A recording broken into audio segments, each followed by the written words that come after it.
शुरुआत तो इन दोनों भाई बहनों ने पहले करा है।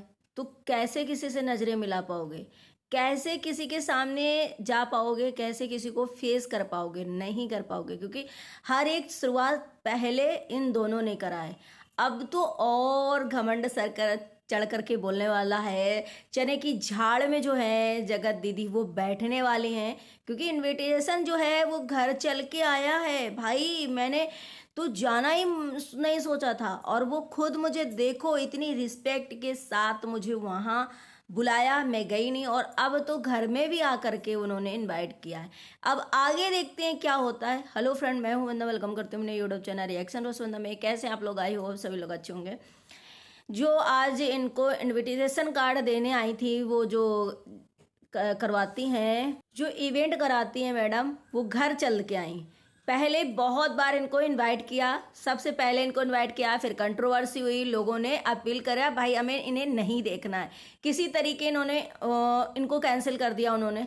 उसके बाद भी इनको बुलाया कई बार, लेकिन ये नहीं गई। इसका रीज़न भी बहुत बड़ा है, क्योंकि इन्होंने हर एक इंसान को पहले टारगेट किया है। इनकी कंट्रोवर्सी जगत भैया के साथ हुई, चलिए वो ठीक था, जगत भैया कुछ कहते ये कुछ कहती, इनकी आपस की लड़ाई थी। लेकिन इन्होंने, इनके भाई ने सबसे पहले नीतू मैना को टारगेट किया, अपनी बहन को जब बचाने के लिए। जब इन्होंने हॉस्पिटल के बाहर बैठ करके नीतू मैना को बहुत बुरा बोला, तब जाकर रिप्लाई जो है जगत नीतू मैना का इनके लिए आया था कि भाई मैंने तो ये सोचा ही नहीं था, अपनी बहन को बचाने के लिए मुझे ऐसे कर।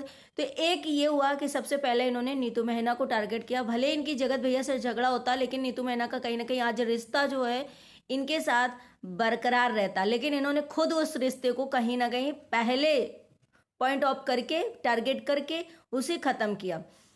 दूसरा, सरिता जेठू जी के साथ भी इन्होंने किया कि उनकी प्रेगनेंसी की मजाक उड़ा करके इन्होंने जो उनको टारगेट किया, जो उनको गंदा बोला, जो उनको गलत फील करवाया, मतलब उनके लिए इतना हेट्स किया, वो भी कहीं ना कहीं इन्होंने ही शुरुआत करी थी। इन्होंने ही शुरुआत करी थी। यहाँ तक कि सरिता जेठू जी भाई दोनों इनके लिए बाद तक, अभी कंट्रोवर्सी के बाद तक भी लड़े हैं कि किसी तरीके की महिला की इज्जत जो है बच जाए, किसी तरीके उसे ना बोलो। कहीं ना कहीं उनको दिल से इनसे कनेक्शन था, लेकिन उन्होंने साफ बोला था कि भाई उस चीज़ के लिए नहीं माफ़ कर पाएंगे। तो ये आखिर जाएंगी भी तो कैसे जाएंगी, क्योंकि फेस कैसे करेंगी, जिसकी वजह से सरिता जेठू जी भी इनसे बात करने के लिए नहीं होंगे। ऑफ कैमरा भी जो जिसके साथ भी करती थी, उन लोगों ने भी कंट्रोवर्सी में आकर के बहुत सारे लोगों ने बताया कि इनको जो है धमकी, ब्लैकमेलिंग जो करती थी, आज सोचो कि सारे लोगों ने इसी वजह से इनसे दूरियां बना ली, और सबसे पहले इन्होंने ही सबको पॉइंट आउट किया, सबको टारगेट इन्होंने किया, सबके ऊपर उंगली इन्होंने ही उठाया, जिसकी वजह से सारे रिश्ते कहीं ना कहीं वो हो गए। अब ये भले आकर के ये बोले कि इस कंट्रोवर्सी में सबने नोट छापे या सबने मेरे लिए ब्लॉग छापा तो उसको जवाब मिलेगा, भाई नहीं, इसमें कहीं ना कहीं आपकी गलती है, और आप जो है वो पहले करे थे। उसके बाद इन्होंने देखा होगा आप लोगों ने कि इनके जो कमेंट सेक्शन रहते हैं ना, वो पॉस्ट रहते हैं, क्योंकि इन्हें पहले भी कमेंट से और निगेटिविटी कमेंट से या हेट्स कमेंट से अपने ही चैनल पे नहीं प्रॉब्लम थी, दूसरे भी चैनल में अगर कोई किसी के इनके जो मिलने वाले थे, इनके ग्रुप के मेंबर थे, अगर उनके उसमें भी अगर किसी ने कर दिया इनके नाम से कमेंट, तो इन्हें दिक्कत हो जाती थी। उसको भी ये कहती थी फ़ोन करके, कमेंट तुम्हें नहीं दिखा, कमेंट क्यों नहीं डिलीट किया, मेरा कमेंट क्यों रखे हो। तो सोचो कि आज भी इनको कहीं ना कहीं ऐसा लगता है कि मेरे लिए कमेंट गलत आएगा, हम कैसे बर्दाश्त करेंगे। भाई आप अपने लिए चीज़ें जो है बर्दाश्त बिल्कुल भी नहीं कर पाते हो, सामने वाले को सोचते हो कितना हेट से दिलवा दें, कितना अपने पीआर टीम से दिलवा दें, कितना हम बैक कैमरा दिलवा दें, कितना हम जो आईडी चेंज करके उससे दिलवा दें। तो सोचो इनकी वजह से ये जो हेट्स कमेंट, ये जो भी चीज़ें होती हैं, लोगों को कहीं ना कहीं और लोगों को बुरा लगता था, और ये खुद बुरा बनाती थी उनको, और ये अपने कमेंट सेक्शन में एक भी कमेंट अपने लिए जो है नेगेटिविटी वाला, या इनको सोचो नेगेटिविटी वाला क्या, जो इन्होंने कांड करे, जो इन्होंने अभी तक चीज़ें करी है, उसको कहीं ना कहीं पॉइंट आउट करवाते हुए, उसको कहीं ना कहीं गिनवाने हुए के लिए लोग कमेंट करते हैं। लेकिन वो भी ये कहीं ना कहीं बर्दाश्त इनको बिल्कुल भी नहीं कि मेरे लिए कोई गलत कमेंट करे। मेरे लिए जितना हो सके उतना अच्छा करो, मेरे लिए जितना हो सके उतना देवी बनाओ, मुझे जितना हो सके बस सम्मान दो, मैं इसी की भूखी हूँ। भाई ये कैसे, कैसे हो जाएगा? तो ये अपने लिए इतना इनके अंदर वो है कि नहीं भाई, मुझे नेगेटिविटी नहीं चाहिए, मुझे नेगेटिविटी क्या, मेरे लिए हेट कमेंट मत करो। तो इस वजह से ये अभी तक देखते हैं रोज डेली, मतलब डेली का नियम है, इनके कमेंट सेक्शन पोस्ट रहते हैं, जो इनके अच्छे अच्छे कमेंट आते हैं वही रखती हैं। अगर बाई चांस कोई नेगेटिविटी वाला कमेंट आ गया, कोई गलत कमेंट आ गया इनके लिए, तो वो डिलीट हो जाता है। तो ये इनकी कहीं ना कहीं रियलिटी है कि अपने ये दूसरे के साथ गलत करें, ये दूसरे के साथ गलत, कितना गलत बोले, कितना ब्लैकमेल करें, कितना किसी को डराएं धमकी दें, चलेगा, लेकिन अपने लिए बिल्कुल भी नहीं चलेगा। अपने लिए तो पूरी पॉजिटिविटी होना चाहिए, पूरा अच्छा अच्छा ही न होना चाहिए, क्योंकि इन्हें बर्दाश्त नहीं है। तो सामने वाले को आप कैसे फील करा सकती हो? देखो आज जो मैडम आई थी वो इवेंट कराती हैं जबलपुर में, भोपाल में, नेपाल में, सब जगह कर चुकी हैं शायद वो, और ये कहीं नहीं गए, क्योंकि हर जगह कहीं ना कहीं सुमित महल भी जाते थे और भी सारी लेडीजें जाती थी, चाहे वो मिस ओसन हो, मिस रोशन के भी इनकी, और सारे क्रिएटर्स इनकी कट्टी है। तो ये इस वजह से बचती थी, नहीं जाती थी। लेकिन इस बार सबसे बड़ा ट्विस्ट ये है कि ये देखना है कि आखिर ये अब इवेंट में जाती हैं कि नहीं जाती, या फिर वो घर आई थी तो इनकी क्या डील हुई कि भाई और क्रिएटर को अगर बुलाओगी तो मैं नहीं आऊँगी, या फिर आप अब भी ये यही करेंगे कि अगर और कोई क्रिएटर आएगा, अगर खुल के इन्होंने नहीं बोला होगा, तो ये इस बार भी शायद कोई आनाकानी करेंगे और नहीं जाएंगे। और नहीं जाएंगे इसका मतलब है कि ये लोगों से नज़रें चुरा रही हैं और मिला नहीं पा रही हैं अपनी नज़रें, क्योंकि शुरुआत तो हर चीज़ की इन्होंने ही करी है, हर एक को टारगेट इन्होंने ही किया है, हर एक को गलत इन्होंने ही बोला। तो आप कैसे अपने आप को मुंह दिखाएंगे? भाई आप अगर सोचो कि जगत भैया से झगड़ा हो रहा था, जगत भैया इनके बारे में कुछ भी बोल रहे थे, लेकिन अगर ये नीतू मेहना को टारगेट नहीं करते, इनका भाई नहीं करता, सरिता जेठू जी के लिए उंगली नहीं उठाती, किसी को ऑफ कैमरा ही किसी को धमकी नहीं देती, ब्लैकमेल नहीं करती, तो आज इनके लिए भी सारे खड़े होते कि उनको पर्सनल मैटर है, चलो वो हो गया, लेकिन इस लड़की ने, इस बंदी ने मेरे लिए कुछ नहीं बोला है, तो सारे खड़े होते। मेन रीजन इनका यही है सभी को इनसे अलग होना, कि भाई ये सब हर एक इंसान के साथ इन्होंने गलत किया, हर इंसान को धमकाया, ब्लैकमेल किया। दूसरी बात, इन्होंने जो एक जगत भाभी के साथ गलत किया, वो तो चलो एक औरत फील कर लेगी कि चलो हो गई, गलती हो गई, चलो सारे माफ कर देंगे, चलो एक बार गलती हो गई अब नहीं, लेकिन इसका नेचर बहुत अच्छा है। लेकिन नहीं, नेचर ही इनका समझ में आ गया, हर लोगों को तभी अलग हुए।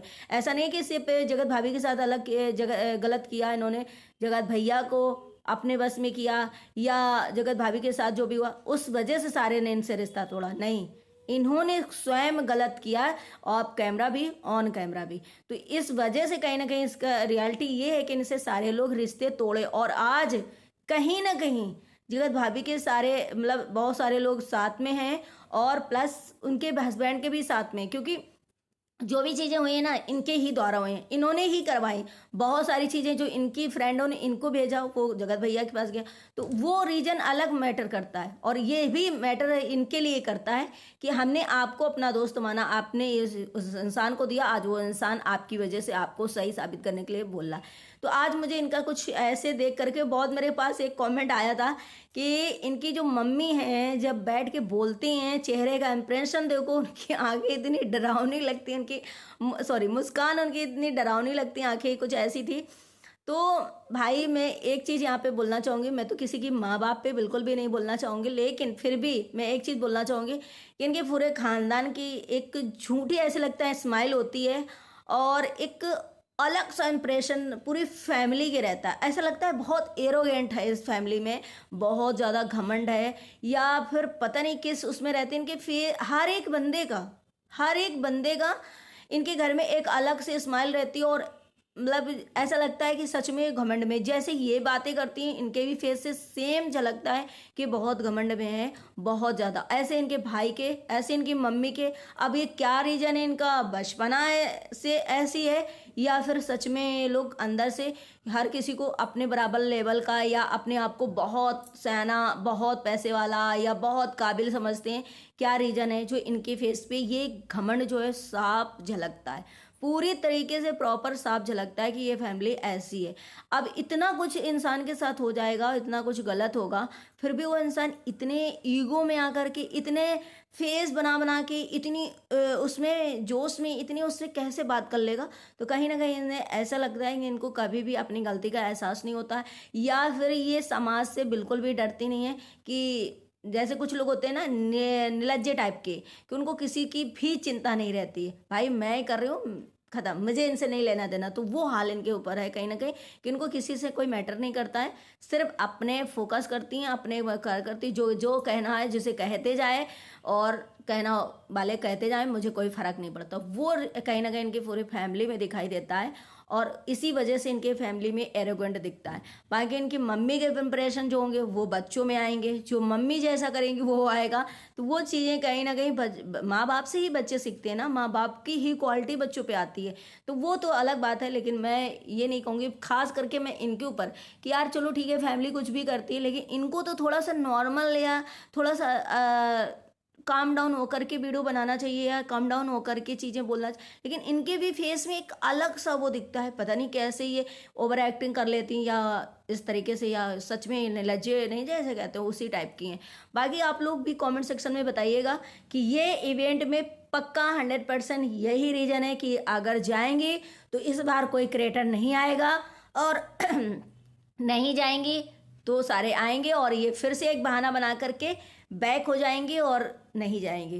तो आप सोचो कि ये एक सिर्फ ये उनको घर में बुला के कैमरे के सामने दिखाया कि भाई नहीं हमें बुलाया जाता है, हम खुद इग्नोर करते हैं, हम खुद नहीं जाते हैं, हमें तो बहुत तवज्जो दिया जाता है।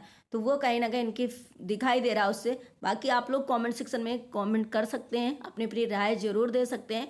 चलिए मिलते हैं अपने नेक्स्ट ब्लॉग में, ब्लॉग को इसी एंड करेंगे। Bye bye, take care, thank you so much.